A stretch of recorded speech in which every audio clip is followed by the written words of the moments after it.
আদাব, আমার নাম মতিলাল বিশ্বাস। আমার মেয়ের নাম হল রিমা রানী সরকার। আমার এই চন্দনা স্কুলের ছাত্রী, পাঠশালা স্কুলের ছাত্রী।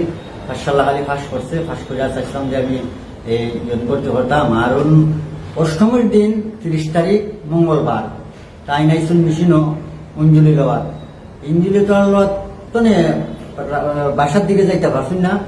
একটা আমার বড় মেয়ে গেছে বাসা যাওয়ার বাদে বড় মেয়ে উঠটা করলো, বললো বাবা রিমা তো আইছে না, রিমা তো নাই, ইঞ্জুরিল হয় না, কিচ্ছু নাই, এই যখন তো নাই। এরপরে 1-2 ঘন্টা পর আমি আমার সাইলে ফোন দিছে আমার, তো রিমা তো আইলো না, রুমা পূর্ব তার বাসা তাইছে, রিমা তো আর বাসা তাইলো না।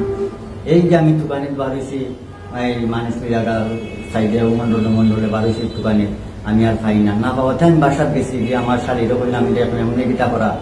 ও আমার শাড়ি একটা পরামর্শ দিল, তুমি থানা দাও, থানা দিয়ে দিতে হলো, দিতে হলে থানায় আমরা একটা পরামর্শ দিয়ে বালানাটা দিবা।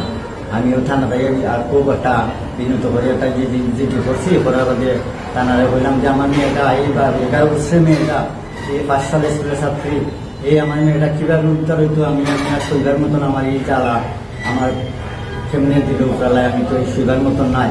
আপনারা যদি আমার মেয়েটা উত্তর করে দিই, আমি দেশবাসীর কাছে আমি অত্যধিক প্রার্থনা করছি, আমি আমার মেয়েটারে আমি চাই, আমি অত্যধিক দেশবাসীর কাছে কৃতজ্ঞ বা ক্ষমাপ্রার্থী, আমার মেয়েটার উদ্ধার করে আপনারা কীভাবে দিবাই, আমি প্রশাসনের আমি কৃতজ্ঞ।